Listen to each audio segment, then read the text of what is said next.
Hello there YouTube, this is the Puppet Master. There are no strings on me. So today I want you all to take a look at my Nordic deck. This is my main deck. I'm planning to build 3 decks. And just to be clear, this is just Dueling Network. I'm just using it to show off my deck because this is a deck that I am making in real life. So just so you know, I'm making this deck in real life and I'm just using Dueling Network to show you all because in real life I don't have all the cards yet. But this is just generally how it's going to look.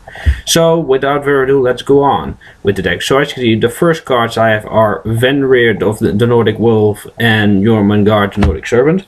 They are a really good combo. They can get really cloggy in your hand. That's really not good. That's generally really bad, but hey, it can work, and if you pull it off, it's amazing. I mean, if you pull this off when your opponent's life are 3000 or lower, then basically they can't do anything. They can't attack, they can't enter the battle phase, because if they do, then Venreard will switch all monsters to attack mode, Jormungand goes to attack mode, and boom, they lose, because when Jormungand switches from defense to attack mode for the first time, then my opponent loses 3000 life points.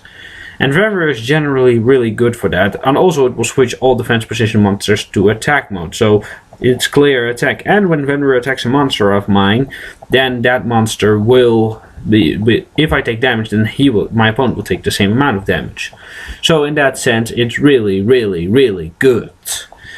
Of course, I can only activate it when I have one of the gods out, which oftentimes is not that hard. And even if they take my god down, then they will just simply disappear off the field, so my opponent can attack with them if they destroy my god. Next up we have 2 Vanadis of the Nordic Ascendant. I love this card, it's my goddess. She can really subdue with basically any other Nordic, for every substitute for every Nordic tuner, so Nordic Beast, Nordic Alvar, Nordic Ascendant, I can use it for all. It really works great with Tungrisner, for instance, because when Tungrisner is destroyed, boom, you get 2 tokens, then use Vanadis, and you can summon for basically any of the 3 gods, Odin, Thor, or Loki. And next up we have 3 Tungistr of the Nordic Beast. Very easy to summon in my case. Either I summon it by its own effect when my opponent destroys a monster, for example Tungrisner, or I summon it with Super Nimble Mega Hamster. I'll switch it to attack mode, and then boom, get a Nordic Beast. Instant 4 most of the time. 2 Giant Rats. I run 2 because I felt 3 was unnecessary in my eyes. 2 works well, summon Tungrisner, get a couple of tokens. It really works well, and I can always use it for Xyz summon or Synchro summon. Then I run Amara of the Nordic Alvar, that's basically for Loki. But as you can see, I don't really have cards in this deck that can summon Loki. So it's mostly just to foolish it, so Loki can stay on the field, in case I summon Loki with Ventis, which is something that I mostly do. So that's really the reason why Mara is in it. Plus, if I summon it, I can always do it with Tungrisner and Tungistr and summon a level 8 Synchro monster like Stardust, or maybe Lightning Trigger, or Bleasel, but you will see that in a while. Then, 1 Valkyrie. I really use it when I get in my first draw and I have him, her, and 2 Nordic monsters. Instant Odin. Its effect really works out great. Instant Odin. And the moment you get Odin out, that is mostly the moment when my opponent is screwed, because Odin can basically make himself immune to any spells or traps. So nothing will work. Mirror Force and Deep Prison won't work. Unless you have Breakforce Shield, that's bad. And of course Negate Attack won't work, Magic Cylinder won't work, because I can just go through Negate Attack, since Negate Attack only doesn't affect Odin. It will affect other ones, but even if you activate Negate Attack, Odin will still go through. So that's great, so Valkyrie is great for that.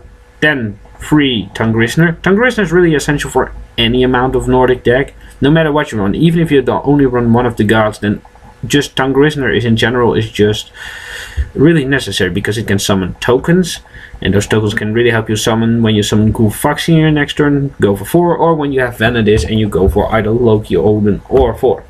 Then 1 Gorz, just because Gorz looks pretty damn awesome, I think. But I have to keep my field empty for it, so either just give up most of my face down set cards or monsters just to summon him, and then I get a token, but then you have something. I run 3 Super Nimble Mega Hamsters, funny name. This card is really amazing in the way it works. I can just set it face down, there's high defense. When it's flipped, I can summon a beast monster level 3 or below, so I can summon Tankister or Tangrisnir with this. And mostly I use it to set Tankister. And, well, the rest is history. And then finally for the main deck monsters is free Gulfaxi of the Nordic Beast. This horse is pretty damn strong just in attack push, but I can summon it when my opponent has a synchro monster. But that mostly doesn't happen anymore, but still, it's the most powerful tuner I have. I can use it to go into 4, or maybe other monsters like Stardust Dragon, but in general I mostly use it for 4. Then the spells. 1 burial from a different dimension to bring back the monsters I remove from play, which I mostly do when I have a god out and I remove it, their respective tuner for it, so I can get them back and keep the god on the field. 1 Forbidden Lands. I found it really useful for the gods in case my opponent has Bottomless Trap Hole, because most duelists have a love-hate relationship with Bottomless Trap Hole.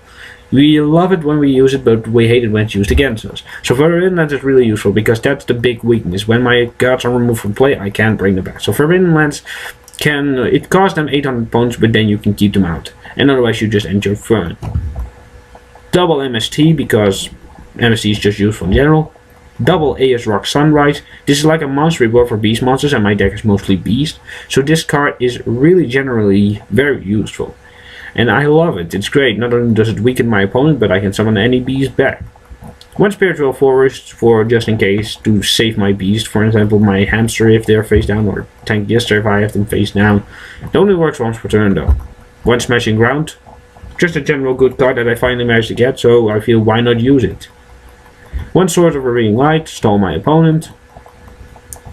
And 1 Foolish Burial to send certain cards to the graveyard. Either to summon the beast back with Ice Rock Sunrise, or for a respective tuner when I have a god out. Then for the traps, Mirror Force. General, Call of the Haunted, also staple. 2 Nordic Relic Leviathan, just useful because it destroys monsters and my opponent can't do anything against it. Ha ha ha. 1 Dark Bright, because I always hated Dark Bright when used against me, so now I'm going to use it. It really sucks for when I summon a god, they want to bottomless it, then boom, it's gone. 1 Miracle's Wake, might replace this, might not, I'm not sure really.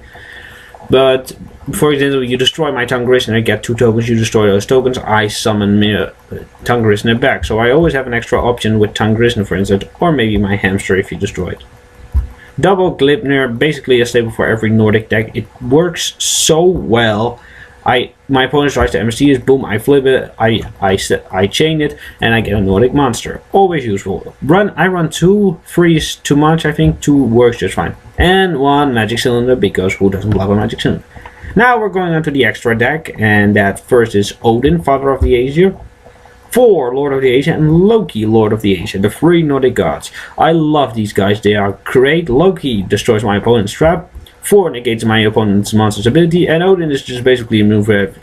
Like I said, when you summon Odin, you basically have won the duel. You can basically ride him to victory. At least, that's mostly what happened to me. When I summon Odin, mostly my opponent is screwed. 1 Stardust Dragon, because I had to pull the Stardust Dragon, and I thought, why not use it? And it can work great when I get the effects. I can easily summon it while summoning a Gulfaxi and a Super Nimble Mega Hamster. Then 1 Flamval Uruguayzas. I kind of imagine this to be Surtur from the Norse mythology, since he's fire. Surtur is a fire giant, so this fits great. Plus its effect is really well. 1 Mistworm to bounce back any cards. Very easy to summon actually with this deck. For instance, when I have Mara on the... No wait, sorry. Or I use a Valkyrie with, for instance, my Super Nimble Mega Hamster, a Tungrisnir, or Nordic Beast Token, and Valkyrie. Either way, when you bring it out, it's really useful. Lightning Tricorn. Most people say run Voltic Bicorn, but I like Lightning Tricorn better. Plus, it kind of reminds me of Sleipnir, the horse of Odin in Norse mythology, so that's why I put him here. Most of my cards are based around Norse mythology. Scrap Archfiend. See it as the Destroyer from the 4 movie. And just generally a good beater. Crimson Blade are a really useful card. Once I summon it and destroy a monster, my opponent can summon level 5 or higher monsters. Doesn't stop XYZs though, but it does stop the very high cards. For instance, against high ritual monsters, like for example Necros, it can really work out great. And then for the final synchro, 1 Beelze of the Diabolical Dragons. Basically, when I have this card, my opponent can be also screwed, since this card cannot be destroyed by battle or by card effects. So when you should have it out, oh, you can ride to victory, my friends. And then we have Gem Knight Pearl, which I kind of imagine as an Heria guard. Soul of Silver Mountain, just generally useful in an Earth deck, and also Sword of Norse Mythology, because Mountain Spirits. And I feel like this card looks really cool, and it affects it really well. I can basically trap my opponent's cards in place. Ghost Rig Alucard, because it's just a generally useful card that can destroy set cards, and who hates their opponent's back row. One number 39 Utopia, because it reminds me of Siegfried from the Norse mythology. And finally one Photon Preoperative that reminds me of Brunhilde from Norse mythology. So that's it, that's my Nordic deck. Let me know what you think and show me your Nordic deck if you run Nordics, or show me your deck in general. I love to see it, and I'm always very impressed with your work.